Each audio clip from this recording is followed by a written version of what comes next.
आज का हमारा टॉपिक है कोरोना वायरस का BF7 वेरिएंट। BF7 जो हाल ही में चाइना में कोविड-19 के जो केस बढ़े हैं उसके लिए यही वेरिएंट जिम्मेदार है।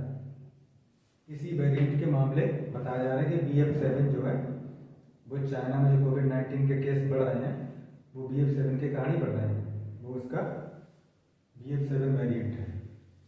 तो सबसे पहले हम थोड़ा चर्चा करेंगे कि वायरस होता क्या है, आखिर क्या है वायरस। वायरस लोग कहते हैं कि भाई ये मरेगा नहीं, इससे नहीं मरेगा, कोई दवाई से नहीं मरेगा। वायरस होता है, वायरस कुछ नहीं होता है। वायरस जो होता है केवल जो होते हैं RNA या DNA, RNA या DNA और प्लस प्रोटीन, बस। वायरस में दो चीजें होती हैं, DNA या RNA, और उसके ऊपर कवच होता है प्रोटीन का, बस। जीव द्रव्य तो उसके अंदर है ही नहीं। तो वायरस को हम, जो भी वायरस होता है उसको हम ना तो जीवित मानते हैं और ना ही वो मृत है। उसको जीव और निर्जीव के बीच की कड़ी माना गया। तो जब वो सजीव है नहीं तो वो मरेगा क्या? भाई मरेगा तो वही जिसमें जीवन होगा, जो सजीव होगा, और वो सजीव है ही नहीं। उसमें सजीव का मतलब क्या होता है? भाई हमने पढ़ा है कि सजीव का मतलब होता है जिसमें जीव द्रव्य हो, प्रोटोप्लाज्म। प्रोटोप्लाज्म उसमें है नहीं, बस क्या है, न्यूक्लिक एसिड है और राइबोन्यूक्लिक है, DNA या RNA में से कोई एक होगा, और उसके ऊपर बस प्रोटीन का कवच हो गया वायरस। तो ये हमारा जो कोविड वायरस है, कोविड-19 या कोरोना वायरस है, ये RNA वायरस है। वायरस दो प्रकार के होते हैं, एक RNA वायरस और एक DNA वायरस। DNA वायरस जो ह्यूमन को इफेक्ट करते हैं, जो मनुष्य में बीमारियां करते हैं, वो मोस्टली क्या होते हैं? DNA वायरस होते हैं। RNA भी होते हैं मनुष्य को बीमार करने वाले, और RNA भी होते हैं और DNA भी होते हैं। लेकिन जो मोस्टली जो प्लांट वायरस होते हैं, जिसमें पौधों में बीमारियां भी वायरस से लगती हैं, तो जो पौधों में बीमारियां लगती हैं वो मोस्टली क्या होते हैं? RNA virus. उसके अंदर राइबोस न्यूक्लिक एसिड होता है। DNA बहुत कम, रेयर केस में कुछ वायरस हैं जो DNA वायरस हैं और प्लांट को इन्फेक्टेड करते हैं, लेकिन अधिकतर वायरस जो प्लांट को इन्फेक्टेड करते हैं वो RNA कंटेनिंग वायरस होते हैं। तो इसमें वायरस की बात हो रही है, तो हम कोरोना वायरस की बात कर रहे हैं। चीन में कोविड-19 के संक्रमण में बढ़ते मामलों का कारण BF7 ओमिक्रॉन का सब वेरिएंट माना जा रहा है। ये ओमिक्रॉन का सब वेरिएंट है। ओमिक्रॉन का है, कोविड-19 का वेरिएंट है। उसके बाद चीन में प्रमुख वायरस स्ट्रेन इस समय क्या है? BF7 क्या है? वर्तमान में ओमिक्रॉन के 500 से ज्यादा सब वेरिएंट। एक हुआ वेरिएंट, फिर उसके बाद सब वेरिएंट। वेरिएंट से जो बना वो सब वेरिएंट, वेरिएंट के बाद जो बना वो सब वेरिएंट। तो BF7 क्या है? BF7 जो है BA5217 का नाम है। इसका शॉर्ट करके, इसके जो 521, इसको साइलेंट करके सीधे इसको BF7 कह दिया गया का नाम है। BA5127 को इसको शॉर्ट में नाम रख दिया इसका BF7, जो BA5 का सब वेरिएंट है। इसका सब वेरिएंट है BA5 का। अब BF7 की न्यूट्रलाइजेशन प्रतिरोधक क्षमता, न्यूट्रलाइजेशन प्रतिरोध क्षमता क्या है?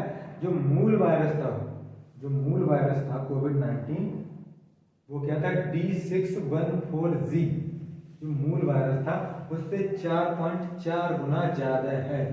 न्यूट्रलाइजेशन क्षमता, प्रतिरोध क्षमता का मतलब क्या होता है कि उसकी जो अपने होस्ट में या जो मरीज हैं उनमें फैलने की क्षमता 4.4 गुना ज्यादा होगी, और उसकी वेरिएंट बनाने की भी क्षमता 4.4 गुना ज्यादा होगी। वो वेरिएंट भी ज्यादा बनाएगा। नए स्ट्रेन कैसे बनते? अब हमने क्या दो शब्द सुने, एक वेरिएंट कोई कह रहा है कि भाई कोरोना का वेरिएंट है, कोई कोरोना का नया स्ट्रेन है। तो वेरिएंट और स्ट्रेन दो शब्द हम सुनते हैं टर्मिनोलॉजी में कि कोरोना का स्ट्रेन, नया स्ट्रेन आ गया, कोरोना का नया वेरिएंट आ गया। तो वेरिएंट और स्ट्रेन क्या है आखिर और क्या अंतर है इसमें और कैसे बनता है? सबसे पहले क्या है, जो हमारा जो मेन वायरस है, मेन वायरस होता है पैरेंटल स्ट्रेन जो है, यानी जो मेन स्ट्रेन है, जो मेन वायरस जो उसका वायरस है, उसका क्या होता है, उसका पहले होता है उसका जब वो म्यूटेशन करता है। जैसे नए स्ट्रेन क्या बनते हैं, जब वायरस जो होता है वो गुणात्मक रूप से वृद्धि करता है, तीव्र गति से, बहुत तेजी से वृद्धि करता है, ऐसा नहीं धीरे धीरे करता है, बहुत तेजी से वृद्धि करता है। और जब वो तेजी से वृद्धि करता है, भाई सीधी सी बात है, हम कॉपी बना रहे हैं, किसी का चित्र बना रहे हैं, और चित्र बनाते बनाते हमसे कहा भैया ये चित्र बना, वो ऐसे देख देख के बना, तो हम जितना जल्दी बनाएंगे, जितना जल्दी उसे देख के बनाएंगे तो क्या होगा, उतना बढ़िया नहीं बनेगा। और धीरे धीरे बनाएंगे तो बिल्कुल अब कॉपी उसकी कर पाएंगे, जैसा चित्र होगा वैसा बना पाएंगे। वही हाल यहाँ समझ लो, उसी उदाहरण से समझ लो कि जो वायरस तेजी से वृद्धि कर रहा है, गुणात्मक वृद्धि, 2 से 4, 4 से 8, 16, 32, 64, 128, 256 इस तरह से बढ़ रहा है, तो क्या है वो, जब वो इस तरह से बढ़ रहा है तो कॉपी उसकी सही से नहीं हो पाएगी, और वो अपना रूप जो क्या है, वो अपनी सटीक प्रतिलिपि नहीं बना पाता, अपनी कॉपी नहीं बना पाता। अब क्या होता है उसमें, उसका जो जेनेटिक मटेरियल है, आरएनए या डीएनए, हमने वही बोला था, प्रोटीन तो वही रहे, आरएनए जो डीएनए उसमें चेंज आ जाता है, और उसी को हम बोलते हैं म्यूटेशन। म्यूटेशन क्या होता है, किसी भी जो हमारा जेनेटिक मटेरियल होता है, डीएनए या आरएनए, हमारे में तो डीएनए होता है, मनुष्य में तो डीएनए होता है, लेकिन वायरस में आरएनए और डीएनए दोनों जेनेटिक मटेरियल में से कोई एक होता है। हमारा जेनेटिक मटेरियल जो मनुष्य का होता है वो डीएनए ही होता है, और डीएनए जो होता है वो डबल स्टैंडर्ड होता है, डबल, 2 कुंडली मनुष्य का। लेकिन वायरस का डीएनए जो होता है वो 2 कुंडलित भी होता है, और सिंगल स्ट्रैंड भी होता है, डबल स्ट्रैंड भी होता है, 2 कुंडलित भी और 1 कुंडलित भी। 2 कुंडलित का मतलब वही है, इस तरह से ऐसे ऐसे जुड़ा होगा, और सिंगल वाला सिंगल। उसके बाद क्या है, प्रतिलिपि नहीं बना पाता। तो जब इसमें म्यूटेशन होता है, ये जो वायरस हम देख रहे हैं, ये अंदर वाला इसका डीएनए है या आरएनए है, अगर कोविड-19 है ये तो आरएनए होगा अंदर वाला, और बाकी जो ये बाहर हम देख रहे हैं कब, ये प्रोटीन है। और कोरोना की इस प्रोटीन को कहते हैं स्पाइक प्रोटीन। क्या बोलते हैं, spike protein, SPIKE, spike protein, spike protein होती है। इससे म्यूटेशन हुआ, म्यूटेशन में क्या होता है, जेनेटिक मटेरियल जो होता है आरएनए डीएनए में चेंज आता है, और चेंज इन आरएनए, जब म्यूटेशन हो गया, जब चेंज इन आरएनए, जब आरएनए में चेंजिंग हुई तो हमारा बना वेरिएंट। इसे हम क्या कहेंगे कि मेन स्ट्रेन से म्यूटेशन के बाद, म्यूटेशन क्या है, डीएनए में चेंजिंग, और मेन स्ट्रेन से जब म्यूटेशन के बाद नया जो बना उससे क्या कहेंगे हम, वेरिएंट। और वेरिएंट में क्या होगा, केवल आरएनए चेंज होगा, आरएनए की जो उसका जो स्ट्रक्चर होगा उसमें चेंजिंग आएगी।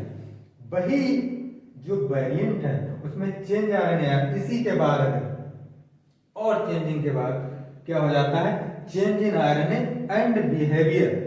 जब आरएनए भी चेंज हो और उसके साथ साथ उस वायरस का बिहेवियर, उसका व्यवहार, उसका जो इन्फेक्टेड करने का तरीका है वो भी चेंज हो जाए, उसके इन्फेक्शन के लक्षण, उसके सिम्टम्स चेंज हो जाए, उसके तरीका चेंज हो जाए, उसका मतलब बिहेवियर चेंज हो जाए जब, तो उसे हम बोल देंगे फिर न्यू स्ट्रेन, फिर वो नई स्ट्रेन बन गई।